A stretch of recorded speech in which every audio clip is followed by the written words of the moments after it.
नमस्कार. मी अनिता उमाटे बोलते. स्वागत आहे तुमचं माझ्या चॅनलमध्ये. आपण आज परत एक नवीन विषय घेऊन नवीन व्हिडिओ घेऊन येत आहोत. तर काय असेल बरं हा नवीन विषय? तर आजचा विषय आहे, सगळं असूनही माणूस बाहेर का ओढला जातो? सर्व सुख आहे घरामध्ये, है ना, तरी सुद्धा काही वेळेस माणूस बाहेर ओढला जातो. लग्न केलं, मुलं बाळ झाले, नोकरी आहे, पैसा आहे, सर्व सुख आहे घरामध्ये, है ना. लग्न केलं, मुलं बाळ झालं म्हणजे काय विषय संपलं इथपर्यंतच आहे? नाही. जबाबदाऱ्या वाढतात लग्न झाल्यावर, ताणतणाव वाढतो आणि ह्या ताणतणावामधून आधाराची गरज असते. आपण ज्या घरात राहतो त्या घरामध्ये जर जो माणूस करता आहे त्या माणसाला जर किंमत दिली नाही, त्याचं काय म्हणणं आहे ऐकून घेतलं नाही, तर तो हळूहळू खचतो. आपल्याला कसं असतं, आपल्याला आपल्याच घरातल्या लोकांनी जर किंमत दिली नाही, आधार नाही, प्रेम नाही, जिव्हाळा नाही, त्या संसारामध्ये आपुलकीच नाही आहे. लग्न झाल्यानंतर, मुलबाळ झाल्यानंतर एवढंच नातं नसतं. हा बाबा लग्न झालं, चला, शरीराची जी भूक असती तर तीच तुमच्या संसारामध्ये फक्त त्याच गोष्टीसाठी जर तुम्ही पाहिलं तर ती हवस असते. शारीरिक प्रेम म्हणजे त्यात सर्व आलं. आपुलकी आली, प्रेम आलं, माय आलं. तेवढं पुरतं तेवढं म्हणजे ती एक प्रेम नसून ती हवस असतं. ते शारीरिक जे आपलं गरजा असतात, शारीरिक मनाने तुम्ही एकत्र या. शारीरिक तर तुम्ही एकत्र कधी येता? जेव्हा आपल्याला शरीराची गरज असते तेव्हा तर तुम्ही पती पत्नी शारीरिकदृष्ट्या एकत्र येता. पण जेव्हा तुम्ही मनानेच एकत्र राहता त्यालाच तर खरं प्रेम म्हणतात. त्याच गोष्टी तुम्हाला नाही, चला आता घरामध्ये तर सर्व सुख सोयी आहेत, आता काही गरज नाही आपल्याला, नुसतं पैसा द्यायचा आहे ना, नवऱ्याने नुसतं पैसा द्यायचा, तो खर्च करत राहायचा. ते पण त्या पैशामध्ये प्रेम आहे का, आपुलकी आहे का? नुसती तुम्हाला पैशाची गरज नाही. माणूस काय होतो मग, हळूहळू हळू तो बाहेर खेचला जातो. मग आपल्याला बाहेर नंतर एखादा असंच कोणीतरी भेटतं. असंच भेटतं म्हणजे असं मित्र मैत्रिणी वगैरे कुणी तर असं त्यांना भेटतं. आणि मग ते कसं असतं, आपले म्हणणं ऐकून घेतात, आपल्यावर प्रेम करतात, त्यांच्यामध्ये आपुलकी असती. आणि मग कसं वाटतं की बापरे, हे आपल्यासाठी किती छान आहेत. आपलं काय म्हणणं सगळं ऐकून घेतात, आधार देतात, ते जिव्हाळा दाखवतात आणि त्यांच्यामध्ये आपुलकी असते. मग ते कसं होतं, त्यांना तर तेच पाहिजे असतं. जो माणूस सर्व सुख असूनही बाहेर ओढला जातो म्हणजे त्या माणसाला त्या प्रेमाची, त्या आपुलकीची गरज असते. कारण घरामध्ये सर्व जबाबदाऱ्या वाढतात. मुलांकडे लक्ष द्यायचं, घरामध्ये लक्ष द्यायचं, काम करायचं, नोकरी करायचं. त्यात फक्त तुमचं ते पैसा आणि शारीरिक सुख एवढंच नसतं. त्याच्यामध्ये तुम्हाला प्रेम दिसत नाही, त्याच्यामध्ये माया दिसत नाही, आपुलकी नाही. समोरचा माणूस तुमच्यासाठी एवढं काय करतो पण त्याच्याविषयी तुम्हाला काहीच वाटत नाही. तो राबतो, दिवस रात्र काम करतो, तुमच्याकडे काळजीने लक्ष देतो, तुम्हाला काय हवंय काय नाही बघतो, आणि त्याच्याविषयी तुमच्या मनात प्रेमाची भावनाच नाही आहे. तो एक मशीन आहे, फक्त तुम्हाला पैशाची गरज आहे असं तुम्ही दाखवता त्याला, तर तो बाहेर जातो. आणि बाहेर ज्या प्रेमाची गरज असते, ज्या त्याला आपुलकीची आधाराची गरज असते, ते त्याला मिळतं बाहेर. मग त्याला वाटतं की आपण एवढं घरामध्ये करतो तर आपल्याला प्रेम मिळत नाही, आपलेपणा नसतो. शब्दामध्ये शब्दसुद्धा बोलताना आपण वेगळे बोलतात. आपल्याला खूप म्हणजे असं खोचकपणे बोलतात की आपली काय गरजच नाही असं दाखवतात आपल्याच घरातले लोक, असं त्याला वाटतं. हळूहळू मग माणूस आकर्षित होतो. आणि मग बाहेर गेल्यानंतर पुरुष, जास्तीत जास्त पुरुष प्रेमामध्ये पडतात. मग त्यांचे शारीरिक संबंध येतात बाहेर.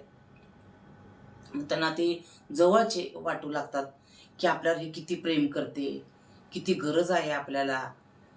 आणि खरंच माणसाला ना सगळ्यापेक्षा प्रेमाची खूप गरज आहे.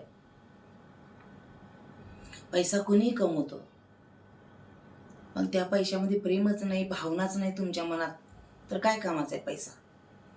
तुम्ही लाखो करोडो रुपये कमवता.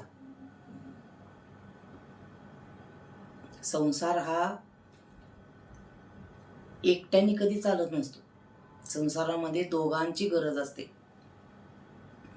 आणि त्या संसारामध्ये दोघांनी सुद्धा प्रेमाने राहिले पाहिजे. काही ठिकाणी नवरा एवढा प्रेम करतो, बायको प्रेमच करत नाही. काही ठिकाणी बायको खूप प्रेम करत असते, नवरा प्रेमच करत नाही.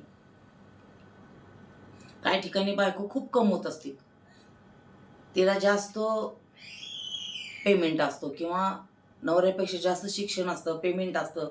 तिला वाटतं मी जास्तच कमवते, मग ती काय करते, नवऱ्याला किंमत देत नाही. नवरा म्हणजे तिला असं हे वाटतं, काय कामाचं ह्या कमवत नाही, काय नाही. पण असं नसतं. तुम्ही लग्नाच्या बंधनामध्ये बांधलेलं असतं. जेव्हा लग्न होतं तुमचं, अगदी सोबत तुम्ही एकमेकांना म्हणजे आधार देण्याच्या शपथा घेतलेल्या असतात. ते उगीच नसतं ते. त्याप्रमाणे वागावं लागतं. एका हाताने टाळी वाजत नाही, बरोबर आहे. दोघांचं पण काहीतरी काही चुकत असतं, की एकाने चुकतो एक बरोबर असं नाही आहे. कधी ह्याचं चुकतं, कधी त्याचं चुकतं. एकानेच बरोबर आहे असं पण नसतं. दोघं पण चुकत असतात संसार करताना. पण त्या संसारामध्ये गोडीच नाही आहे तुमच्या, है ना? नुसतं जेवायचं, घरातली कामं करायची, कामाला निघून जायचं, ह्याला कुठं संसार म्हणतात? मग तो हळूहळू माणूस खरंच बाहेर खेचला जातो, बाहेर ओढला जातो. मग त्याला बाहेर असं प्रेम करणारे मिळतात, काळजी घेतात त्याची, त्याच्या आवडीचं निवडीचं जेवण बनवतात. छान वाटतं त्याला. मग तेच गरज असते माणसाला. कुठलाही पुरुष का जातो बाहेर? ह्याच्यामुळेच तर जातो ना. किरकिरी घरामध्ये भांडणं करणे, सततच्या भांडणाला, सततच्या किरकिरीला माणूस कंटाळतो. मग त्याला तो कुठंतरी सुख शोधत असतो, आनंद शोधत असतो, जे घरामध्ये मिळत नाही त्याला. एवढं सगळं आपण करून, एवढं सगळं सुख सोयी घरात असून सुद्धा जर माणसाला सुखच नाही घरामध्ये, आनंदच नाही त्या घरामध्ये, तर कसं सुखी राहील माणूस? तो आपोआप बाहेर ओढला जाईल. आणि तो मग बाहेर ओढतो तेव्हा प्रेमाच्या, की काही वेळा आपल्याला आनंद मिळेल हाच शोधत असतो तो. आणि त्याची खूप गरज असते त्याला. आणि मग जो कोणी त्याला प्रेम करणारं, आधार देणारं, त्याच्यामध्ये आपुलकी आहे, त्याचं म्हणणं ऐकणारं, त्याला खूप छान वाटायला लागलं होतं. खूप छान वाटतं त्याला. म्हणून संसार रूपी हा संसार म्हणजे टिकून राहणं आणि संसार करणं खूप कसरत असते त्याला. संसाराचा गाडा ओढणं सोपं नसतं. आणि त्यातल्या त्यात जास्त स्त्रियांवर सगळं संसाराचा गाडा असतो. पुरुष जरी बाहेर कामाला गेला तर त्या स्त्रियांनी घराला घर पण ठेवणे, घरात चांगलं सगळ्यांची देखभाल करणे. हो, त्याला स्ट्रॉंग राहावंच लागतंय. आणि त्याच्यासाठी स्वतःवर आपल्याला नियंत्रण पाहिजे. नवरा कमवते म्हणून आपण अफाट खर्च करायचं, त्याला किंमत द्यायचं नाही, त्याचं म्हणणंच ऐकायचं नाही. नाही, मग तो तुमच्याजवळ तो राहू शकत नाही. मन त्याचं तर बाहेर भटकतं मग, असं असतं. आज कितीतरी असे प्रकरण आहेत की घरामध्ये सर्व काही असून पुरुष बाहेर ओढला जातो. ह्यामुळेच ओढला जातो कारण तो म्हणत असतो की घरामध्ये मी एवढं सगळं करतो आणि ह्या घरामध्ये माझ्यासाठीच एक प्रेमाची जागा नाही आणि माझं कोणी ऐकून सुद्धा घेत नाही.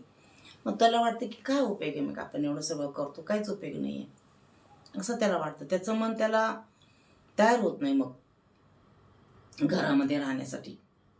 मग तो हळूहळू बाहेर जातो आणि तो बाहेर जे सुख मिळतं त्याला ते घरात मिळत नसतं. घरामध्ये पाहुण्यांची येणं जाणं चालू असतं, त्यांचं स्वागत करावं लागतं, त्यांचं पाहुणचार करावं लागतं. हे सगळं स्त्रियांचंच खरंच काम आहे, त्यांचंच. स्त्रियांनी घराला घरपण देणं, घरं जोडून ठेवणं, घरातल्या माणसाला जोडून ठेवणं, त्यांना आदर देणं, आदराने वागवणं, स्वतःच्या शरीराला थोडं कष्ट द्यावंच लागतं. स्त्रियांवर तर घर टिकत असतं. पुरुष हा कसा असतो, तेवढं जास्त लक्ष नसतं पुरुषांचं घरात, तेवढं स्त्रियांचं जास्त लक्ष असतं घरामध्ये. स्त्रियांच्या हातामध्ये म्हणतात ना, बघा ना, कुठल्याही ह्याच्यामध्ये जा तुम्ही, म्हणजे शब्दामध्ये किंवा ह्याच्यामध्ये सगळं स्त्रियांचीच नाव आहेत. लक्ष्मी घरामध्ये, अगं स्त्री तशी असेल तर ती लक्ष्मी टिकती. स्त्री जर उधळवासा करणारी असली, घरातल्या लोकांना किंमत देणारी नसेल, तर लक्ष्मी टिकणारच नाही. आज तुम्ही किती लाखो करोडो जरी कमवलं तरी तुम्ही शून्यातच राहणार शेवटी. ती बघत असते, तुम्हाला भरभरून देते. जर तुम्हाला ते टिकवता आलं नाही ना, एक दिवस सगळं घेऊन जाते तुमच्याजवळचं, काहीच राहत नाही. आणि ते कशा स्वरूपात आणि कसं निघून जातं तुमच्याजवळची लक्ष्मी, ती सुद्धा तुम्हाला कळत नाही आहे. म्हणून घरातल्या पुरुषांना महत्त्व द्यायला पाहिजे, त्यांचं म्हणणं ऐकून घ्यायला पाहिजे. स्त्रियांनी थोडंसं अपेक्षेचं बाजूला ठेवावं लागतं, त्याग करावा लागते काही गोष्टींचा. तेव्हा तर कुठं संसार आपला मस्त चालतो, छान आनंदाने चालतो. रुसणं फुगणं तर हे चालूच असतं आपलं. स्त्रियांच्या अपेक्षा खूप असतात. पुरुषांना बघा 4 ते 5 ड्रेसमध्ये खुश असतात ते. स्त्रियांना कपाट भरून साड्या, कपाट भरून ड्रेस असतात. एकदा दुद्धा घातले की परत ते त्यांना घालू पण वाटत नाहीत. तर असं नसतं. आपल्याजवळ जेवढे आपले ऐपत आहे त्याप्रमाणेच आपण राहायला पाहिजे.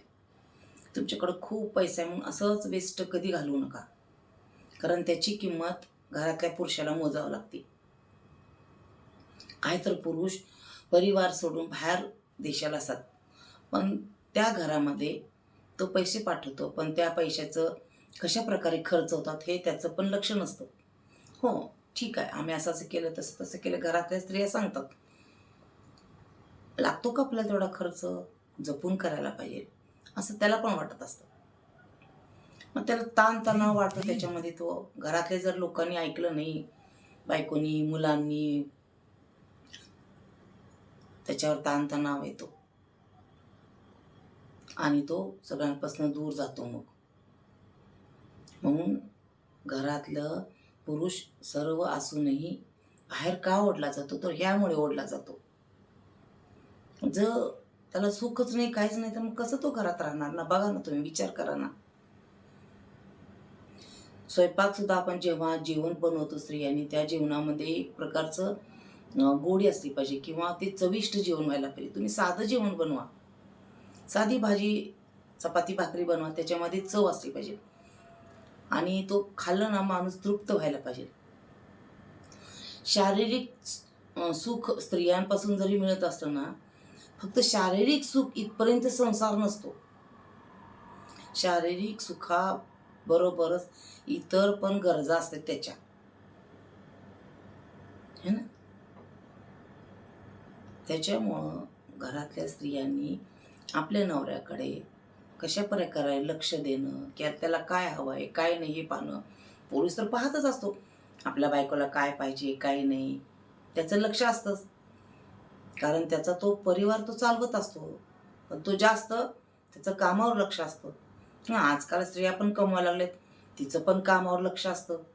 दोघांनी मिळून जर संसाराचा चांगला गाडा वाढला तर दोन्ही पण चांगलं.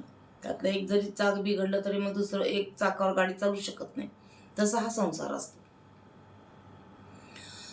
म्हणून तर आजकाल खूप असे प्रकरण घडायला लागलेत की पुरुष बाहेर, जास्तीत जास्त करून बाहेर ओढला जातो. तुम्ही बघा ना, ऑफिसमध्ये वगैरे असताना ऑफिसमध्ये पण अशी खूप चर्चा चालू असते. कुठला तरी बॉस असतो आणि ऑफिसमध्येच एखाद्या स्त्री बरोबर असतो, कारण ती स्त्री त्या बॉस बरोबर सगळे तिचे अपेक्षा म्हणजे त्याचं ऐकत असते, त्याच्या मनाप्रमाणे राहत असते. त्याला काय हवंय काय नाही त्याला सगळं देत असते. ती सुख देत असते, आनंद देत असते, आधार देत असते. तिच्या शब्दामध्ये एक आपुलकी असते, त्याचं म्हणणं ऐकून घेते. आणि हेच तर पुरुषांना पाहिजे असतं. जर घरातल्या स्त्रीने सारखं किरकिरी भांडणं केली, अपेक्षा वाढवल्या, मला हेच पाहिजे तेच पाहिजे, तो पुरुष कधीही सुखी नसतो. आणि काय काय ठिकाणी तर कळत पण नाही, बाहेर लग्न करून त्यांची मुलं मोठी होत असतात, ते कधीतरीच भेटत असतात. अक्षरशः मोठी मोठी मुलं झाल्यानंतर मग पहिल्या बायकोला लेकरांना सगळ्याला तो सोडून त्या बायकोजवळ जाऊन निवांत राहतो. म्हातारपण निवांत आनंदाने त्याला घालवायचं असतं. तू मला जवानीमध्ये खूप त्रास दिली, आता तुझं तू बघ. आणि त्यावेळेस कोर्ट आणि कचेरी काहीच कोणीच करू शकत नाही, कारण दुसरीची पण मुलं मोठी झालेली असतात, मोठे ऑफिसर झालेले असतात, मोठ्या पदावर सर्व्हिस असतात. त्यानिमित्त हो, आमच्या वडिलांसाठी आम्हाला खूप केलं ना, आम्ही आमच्या वडिलांची सेवा केली, आमच्या वडिलांना आम्ही खूप मान सन्मान दिला, त्याच्यामुळे ते आमच्याजवळ राहिले, तुमच्याजवळ का राहिले नाही ते? कारण तुम्ही त्याला कधी सुख दिलं नाही, सतत किरकिरी भांडणं दिले, नेहमी त्याला तुम्ही दुःख देत गेलात, म्हणून ते आमच्याजवळच राहणार. त्यावेळेस कुणीच काय करू शकत नाही, ना पहिली बायको ना पहिली मुलं सुद्धा काय करू शकत नाही. कानून कायदा पण काय करू शकत नाही त्याला, कारण ही म्हातारपण झालेलं असते. काय काय करणार तुम्ही त्यावेळेस? काहीच करू शकत नाही. त्याची मर्जी. त्यांनी मला ह्या बायकोपासून या मुलापासून आयुष्यभर मला यांनी सुख दिलं, मी यांच्यासाठी जगणार आता.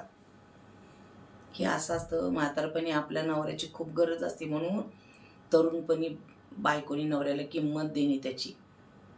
काय काय बघा, दुसऱ्यासमोर अपमान करतात, भांडतात, किरकिर करतात, घर सोडून निघून जातात. काय काय तर बाहेर खाली सुद्धा असतात, त्यांचं बॉयफ्रेंड बी असतात. आणि ते जेव्हा नवऱ्याला समजतात तेव्हा नवरा तर पूर्णपणे तुटून पडतो, तो खचून जातो, काय काय तर पागल होतात, वेडे होतात. म्हणून असं काय वागू नका. तुमचं पहिलं प्रेम आहे ते तिथंच सोडून द्या, नाही तर पहिल्या प्रेमाबरोबरच तुम्ही लग्न करा. तुमचं पहिलं प्रेम असताना जर तर दुसऱ्या पोरावर लग्न करून तुम्ही जर त्याला पण आठवत असाल तर मग तुम्हाला सुख तुम्हाला बी मिळणार नाही, त्याला बी मिळणार नाही. एका बरोबर तुम्ही दोन्ही जिंदगी पण वाटोळ करून टाकणार. तर हे असं आहे. म्हणून मी तुम्हाला म्हटलं होतं मी 6:30ला व्हिडिओ टाकणार आहे, पण मला वेळ मिळाला नाही. घरामध्ये लहान मुलं असतात, खूप गोंधळ असतो. तर सगळ्यांच्या लक्षात आलंच असेल की मला सर्व सुख सुविधा घरात असूनही पुरुष बाहेर का ओढला जातो, त्याचं कारण आहे. ह्या व्हिडिओमधून तुम्हाला पूर्णपणे लक्षात आलं असेल की मला काय सांगायचं काय नाही.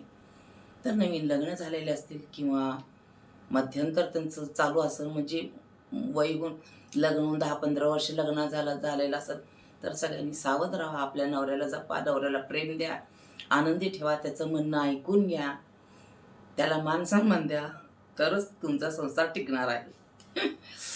चला मग मी आता व्हिडिओ संपवते. आणि जर तुम्हाला व्हिडिओ जर आवडला तर नक्की व्हिडिओला सबस्क्राईब करा, लाईक करायला विसरू नका. आवडला तर तुम्ही शेअर करू शकता, फेसबुकवर, इंस्टाग्रामवर शेअर करू शकता हा व्हिडिओ, जेणेकरून ज्यांच्या संसारामध्ये काहीतरी उलटफुलत चाललेलं असेल ते सुद्धा व्यवस्थितपणे संसार होईल त्यांचा.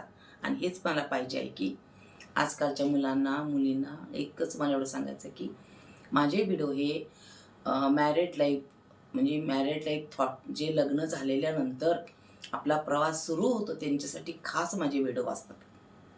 मध्ये तरी मी रील्स वगैरे बनवते, पण ते खास माझा हाच सांगण्याचा मुद्दा आहे आणि हेच माझ्या व्हिडिओमध्ये आहे.